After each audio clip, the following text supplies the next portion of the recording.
সকলকেই আমাদের সকলের তরফ থেকে আরও একবার শ্রদ্ধা নমস্কার জানাই। সামনে উপবিষ্ট হয়েছেন বিশিষ্ট সন্ন্যাসীবর্গ, আমাদের আশ্রমাধ্যক্ষ, আমাদের আজকের সভার সভাপতি মহারাজ এবং অন্যান্য প্রবীণ সন্ন্যাসীবৃন্দ, শিক্ষক শিক্ষিকা, আমাদের ছাত্র সকলকে যথাযোগ্য স্থানে সম্মান প্রদর্শন করে আমরা শুরু করছি আজকে গীতি আলেখ্য অভয়া। এই আলেখ্যটি সম্বন্ধে বিস্তারিত বলবো আলেখ্যটি শেষ হওয়ার পর। আমরা আপাতত শুরু করি।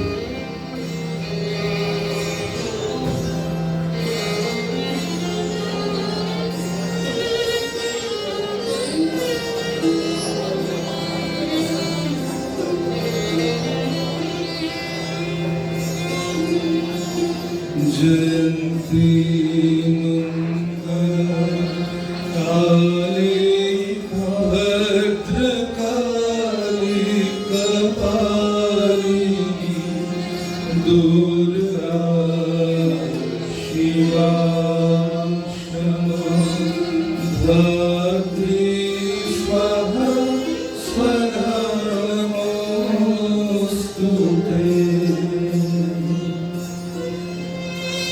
हे देवी, তুমি জয়যুক্তা জয়ন্তী, জন্মাদি নাশিনী মঙ্গলা, সর্বসংহারিণী কালী, মঙ্গলদায়িনী ভদ্রকালী, প্রলয়কালে ব্রহ্মাদির কপাল হস্তে বিচরণকারিণী কপালিনী, দুঃখ প্রাপ্যা দুর্গা, চিৎ স্বরূপা শিবা, করুণাময়ী ক্ষমা, বিশ্বধারিণী ধাত্রী, দেবপোষিণী স্বাহা, পিতৃতোষিণী স্বধা, তোমাকে নমস্কার।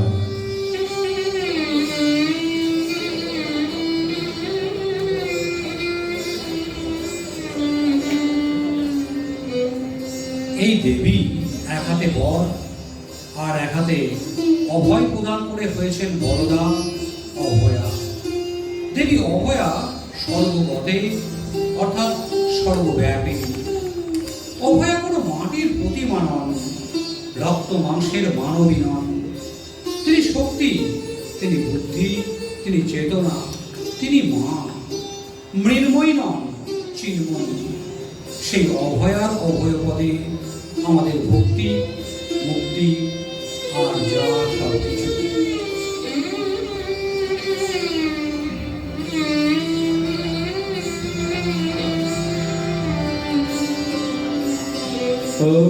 অভয়ার অভয় পদ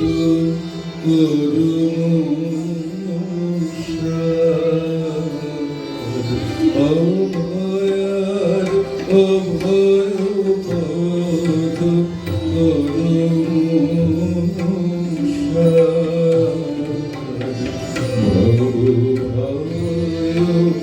সবদূরে যাবে রে তোমার অভয়ার অভয় পদ অভয়ার অভয়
অভয় পদ অভয়ার অভয়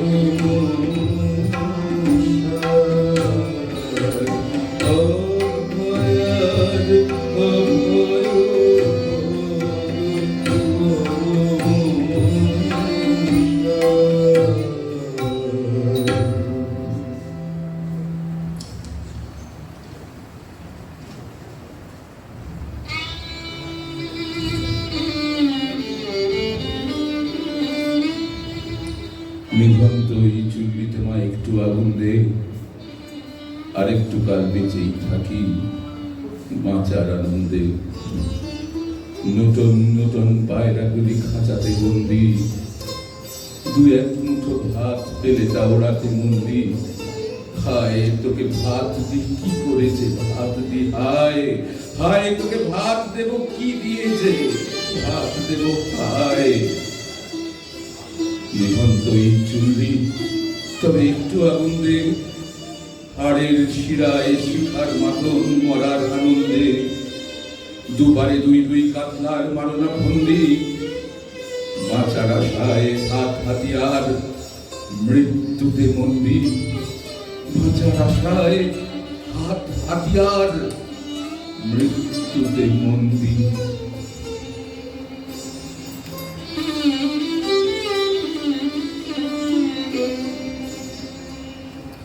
বসুধার ধুলি সিক্ত আজ ঘরের কুমার অশ্রুতে। মায়ের চোখে জল দেখি না, রক্ত লেগে আছে। আজ পথের বুকে ন্যায়ের প্রাণীর নিভৃত নীরব ক্রন্দন। নগরীতে দানবতার দাবানল, সেই দক্ষ যজ্ঞে দক্ষ আমার উমা। মৃত প্রায় বিকৃত মানবতন্ত্রের শোষণ অনলে, ক্ষত বিক্ষত মানবতার ভারে জর্জরিত তিলোত্তমাকে বুকে নিয়ে বহমান জাহ্নবী। ভাগীরথীর প্রসাদে ধুয়ে মুখে জাপ পাপ তাপ, শুদ্ধ শান্ত হোক জীবন।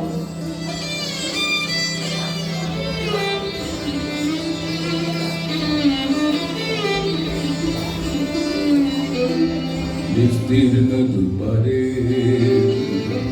অসংখ্য মানুষের হাহাকার শুনেও নিঃশব্দে নীরবে, ও গঙ্গা তুমি, ও গঙ্গা বইছ কেন? বিস্তীর্ণ দুপারে অসংখ্য মানুষের হাহাকার শুনেও নিঃশব্দে নীরবে, ও গঙ্গা তুমি, ও গঙ্গা বইছ কেন? বিস্তীর্ণ দুপারে অসংখ্য মানুষের হাহাকার শুনেও নিঃশব্দে নীরবে, ও গঙ্গা তুমি, ও গঙ্গা বইছ কেন? নৈতিকতা স্খলন দেখেও, মানবতার পতন দেখেও নির্লজ্জ অলস ভাবে বইছ কেন? সহস্র বর্ষার উন্মাদনার মন্ত্র নিয়ে লক্ষ জনের সকল সংগ্রামী আর অগ্রগামী করে করোনা কেন? বিস্তীর্ণ দুপারে অসংখ্য মানুষের হাহাকার শুনেও নিঃশব্দে নীরবে, ও গঙ্গা তুমি, ও গঙ্গা বইছ কেন? বিস্তীর্ণ দুপারে অসংখ্য মানুষের হাহাকার শুনেও নিঃশব্দে নীরবে, ও গঙ্গা তুমি, ও গঙ্গা বইছ কেন?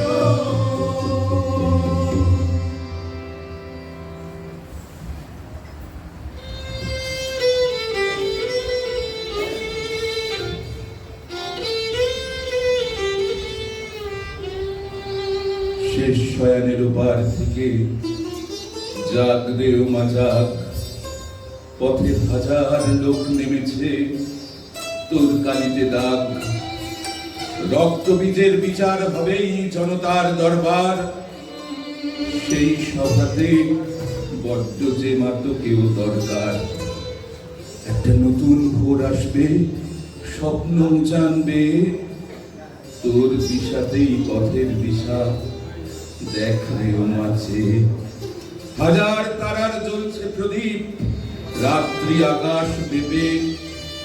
আসছে সুদিন তোকেই ঘিরে, আশার ঘোড়া চেপে। এমন দিনে ঘুমের দেশে নাই বা রইবি তুই।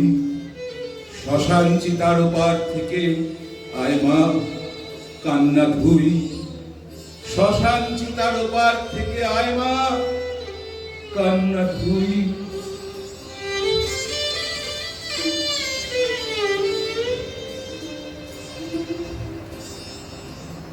সুর ও অসুরের সমরে সমাজপক্ষে বাজছে ডঙ্কা। প্রাণের আকুতি মূর্তি পরিগ্রহ করছে অচিন্ত রূপ ও মহিমাতে। শোকানল থেকে, শ্মশান চিতার বুক থেকে মা উঠছেন। এ শোক নয় দ্রোহ, এ শোক নয় দ্রোহ।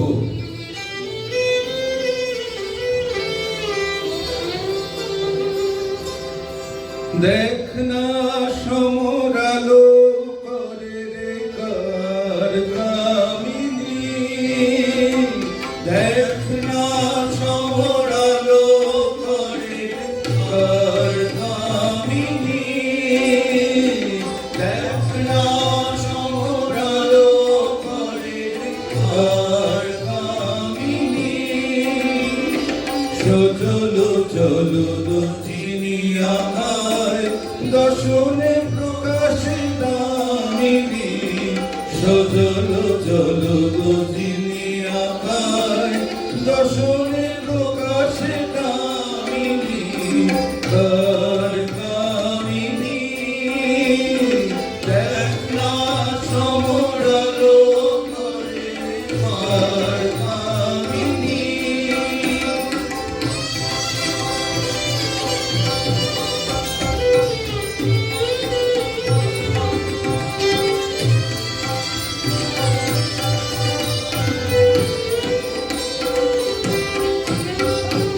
এলাই চাচর চিকুর বাসন সুরাসুর মাঝে না করে ত্রাস। এলাই চাচর চিকুর বাসন সুরাসুর মাঝে না করে ত্রাস। অর্ধ হাসে দানব নাশে রণ প্রকাশে রঙ্গিনী। অর্ধ হাসে দানব নাশে রণ প্রকাশে রঙ্গিনী। কার কামিনী। দেখ না সমরালো করে কার কামিনী। যে দেখ না সমরালো করে কার কামিনী।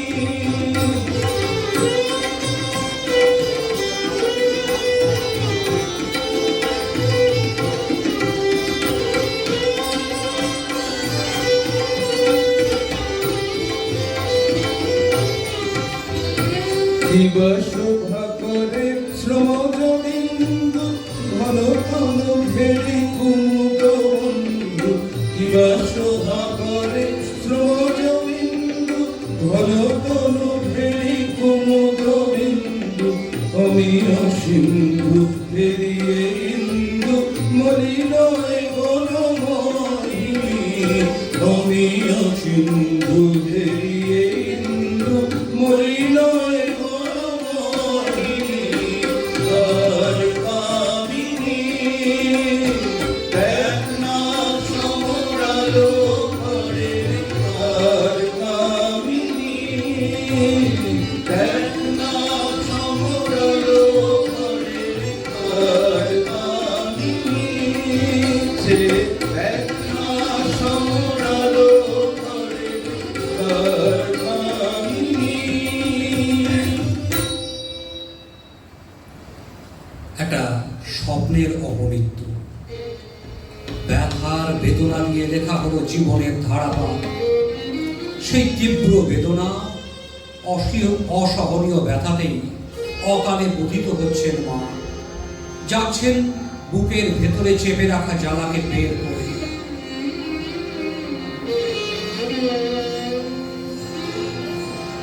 त्वं स्वाहा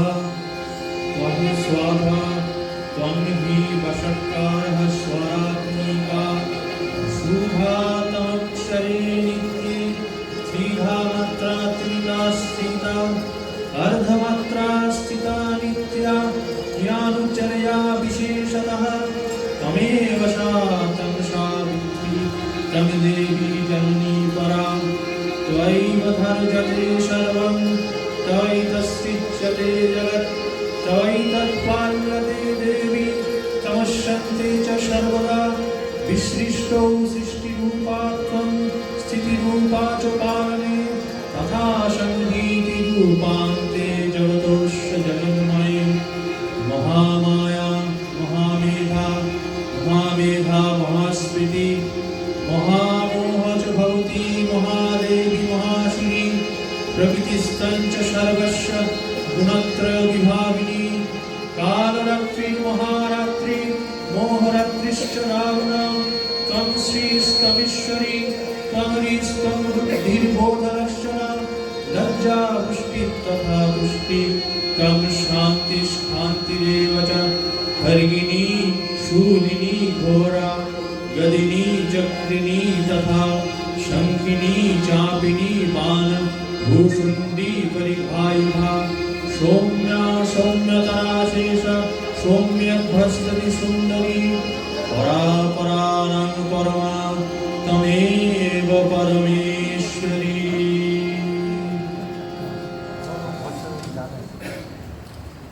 হে জগৎ জননী, তোমার জগত সভাজ অশ্রুসিক্ত, কপটতা, নিষ্ঠুরতা আর নিপীড়ন সর্বত্র, অসম্ভব অত্যাচার আর নির্মম শোষণে শ্মশানেও শান্তি নেই। আমাদের মলিন জীবনে আধার হৃদয়ে তোমার মঙ্গল দ্বীপ জ্বালমা।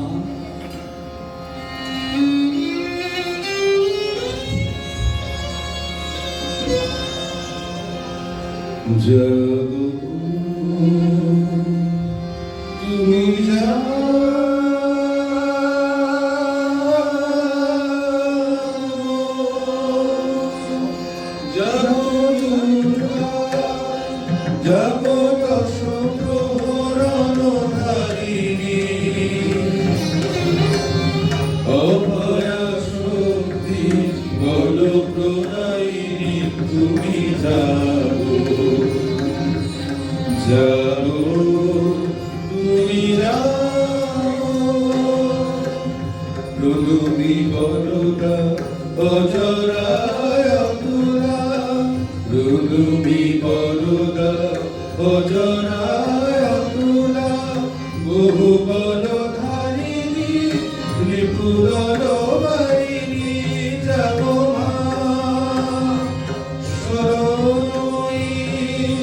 চন্ডিকা শঙ্করী জাগো জাগো মা জাগো অসুর বিনাশিনী তুমি জাগো জাগো দুর্গা জাগো দশ প্রহরণ ধারিণী অভয়া শক্তি বল প্রদায়িনী তুমি জাগো জাগো তুমি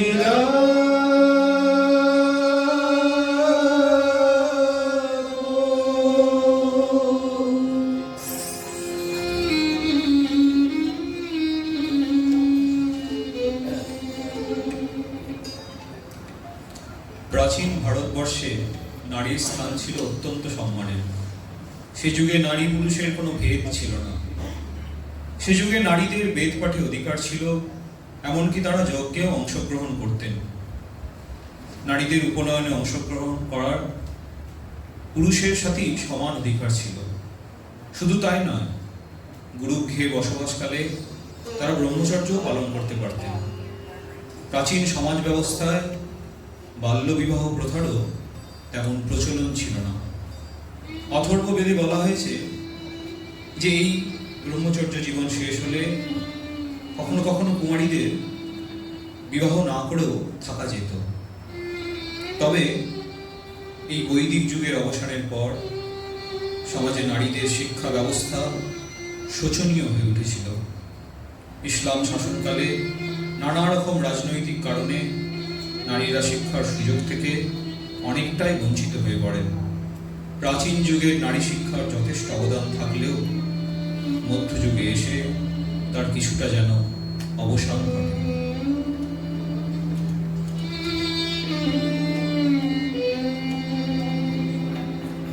মুঘল শাসনকালে সমাজ পুনরায় হয়ে ওঠে পুরুষতান্ত্রিক শিক্ষায় কলিন্যে। নারী কেবল ভোগ বিলাসের সামগ্রীতে পরিণত হয় ক্রমে ক্রমে। ফলে নারীরা বিভিন্ন দিক থেকে সামাজিকভাবে লাঞ্ছিত, বঞ্চিত, নিপীড়িত ও শোষিত হতেন। রাজা রামমোহন রায় সর্বপ্রথম এই পুরুষতান্ত্রিক সমাজের বিরুদ্ধে সোচ্চার হন। নারী পুরুষের সম অধিকারের ওপর গুরুত্ব আরোপ করেন। 1828 খ্রিস্টাব্দে প্রতিষ্ঠিত হয় ব্রাহ্ম সমাজ, যা পরবর্তীকালে নারী শিক্ষা ও নারীদের স্বাধীন চিন্তা ভাবনাকে প্রসারিত করতে বিশেষ ভূমিকা পালন করে। 19 শতকের আরও একজন প্রণম্য সমাজ সংস্কারক ঈশ্বরচন্দ্র বিদ্যাসাগর নারী মুক্তির উদ্দেশ্যে সারা জীবন ধরে শিক্ষা বিস্তার ও সমাজ সংস্কারে যথেষ্ট প্রয়াসী হয়ে উঠেছিলেন। প্রথমত তিনি বিধবা বিবাহ প্রবর্তন, বাল্যবিবাহ ও বহু বিবাহ রোধ ইত্যাদি সামাজিক কুপ্রথার বিরুদ্ধে প্রবল জনমত গড়ে তোলার পাশাপাশি অনুভব করেন নারী মুক্তির জন্য প্রয়োজন নারী শিক্ষা। কারণ তিনি বিশ্বাস করতেন নারীকে শিক্ষিত করে তোলা সম্ভব হলে পরবর্তী প্রজন্ম শিক্ষিত হয়ে উঠবে। রামমোহন রায়, বিদ্যাসাগর কিংবা রবীন্দ্রনাথের মতো স্বামীজিও ছিলেন ভারত গড়ার এক অন্যতম মুখ্য কারিগর। তিনি নিজেই হয়ে উঠেছিলেন রক্তমাংসে গড়া ভারত প্রতিমা। তিনি যেমন একদিকে নতুন ভারত গঠনের মন্ত্রে সবাইকে দীক্ষিত করতে চেয়েছিলেন, তারই পাশাপাশি নারী শিক্ষার বিস্তার সাধন করতে চেয়েছিলেন। নারী শিক্ষার আবশ্যিকতা সম্পর্কে তিনি বলেছিলেন, একটি ডানায় ভর করে যেমন পাখি আকাশে উঠতে পারে না, তেমনি একটি সমাজের সর্বাঙ্গীন কল্যাণ হয় নারী ও পুরুষের সমভাবে উন্নতিতে। বিবেকানন্দের নারী শিক্ষার ভিত্তি ছিল আধ্যাত্মিক ও নৈতিক আদর্শ। তিনি প্রাচীন ভারতীয় পৌরাণিক নারী সীতা, সাবিত্রী, গার্গী, মৈত্রী প্রমুখ নারীদের আদর্শকে সামনে রেখেই এই নারী শিক্ষার আবশ্যকতাকে স্বীকার করেছিলেন। এই স্ত্রী শিক্ষার বিদ্যার লাভ হেতু তিনি রামকৃষ্ণ মঠ ও রামকৃষ্ণ মিশনের সাথেই সমান্তরালভাবে শ্রী সারদা মঠ মিশন প্রতিষ্ঠায় নিজেকে নিয়োজিত করেছিলেন। স্বামীজির আদর্শে অনুপ্রাণিত হয়ে স্ত্রী শিক্ষার বিস্তারে ভগিনী নিবেদিতার অবদান মনে রাখার মতো, যার প্রমাণস্বরূপ বলা যায় ভগিনীর মহান আত্মত্যাগে গড়ে ওঠা সিস্টার নিবেদিতা বালিকা বিদ্যালয়। নারীত্বের এই দেবীত্বের মহা উদ্বোধন কার্যের কিন্তু সূচনা করেছিলেন স্বামীজির জীবন দেবতা ভগবান শ্রী রামকৃষ্ণদেব। নিজ স্ত্রীকে দেবী জ্ঞানে পূজা করে সকল ফল অর্পণ করেছিলেন।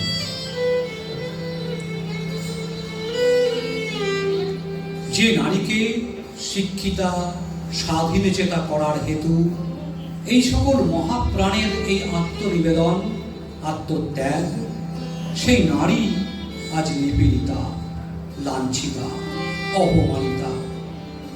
মা, তোমার ভুবন আজ বড় লজ্জাকাতর।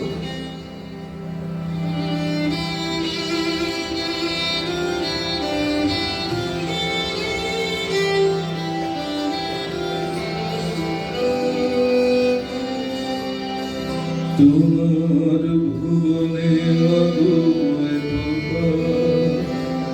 একে অভিশাপ নাই প্রতি জয় সত্যের নাই তাই অধিকার তোমার ভুবনে একই অভিশাপ নাই অধিকার মিথ্যারি জয় সত্যের নাই তাই অধিকার কোথায় অযোধ্যা কোথায় শ্রীরাম কোথায় হারালো মনোধাম একই হলো পশু আজ মানুষের নাম সাবিত্রী শিকার দেশে দাও দেখা তুমি এসে শেষ করে দাও এই অনাচার তোমার ভুবনে মধু একই অভিশাপ তাই প্রতিকার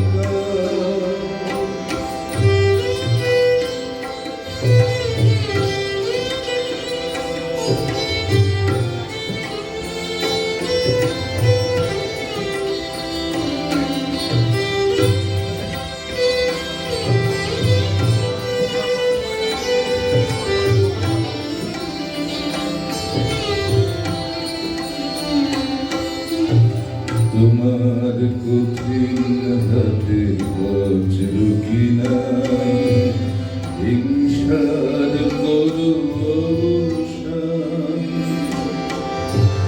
তোমার পৃথিবীতে যারা অসহায় তুমি মাতাদের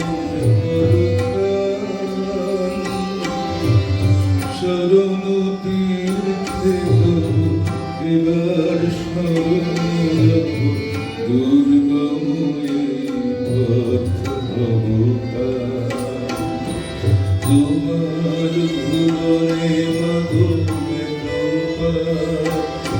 একই অভিশাপ নাই প্রতিকার মিথ্যারি জয় সত্যের নাই তাই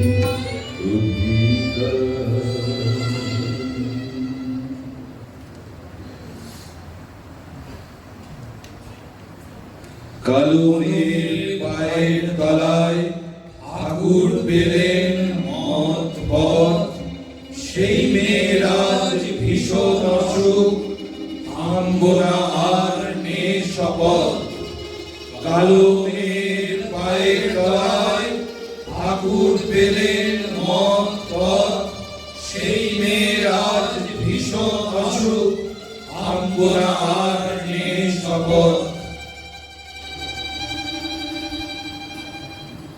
শেষ হলো আজকের গীতি আলেখ্য আলেখ্য সম্বন্ধে দুই কথা না বললেই নয় এই আলেখ্যটি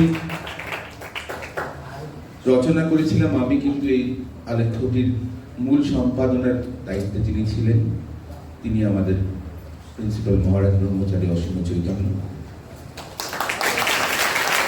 এই আলেখ্যটি সঙ্গীত পরিচালনার দায়িত্ব নিয়েছেন আমাদের দুই কৃতি সঙ্গীত শিক্ষক শ্রী অম্লান হালদার এবং শ্রী সৌম্য আঢ্য। আমাদের ইতিহাসের এবং সংস্কৃতের শিক্ষক শ্রী ইন্দ্রনাথ বন্দ্যোপাধ্যায়। মন্ত্রীরায় ছিলেন শ্রী আরেক শিক্ষক শ্রী সুজিত দাস। তথ্যপাঠ এবং সঙ্গীতে অংশগ্রহণ করেছে আরো এক শিক্ষক শুদ্ধ শব্দ ভট্টাচার্য। সবকিছুর মধ্যে ছিলাম আমি অনিন্দ বন্দ্যোপাধ্যায়।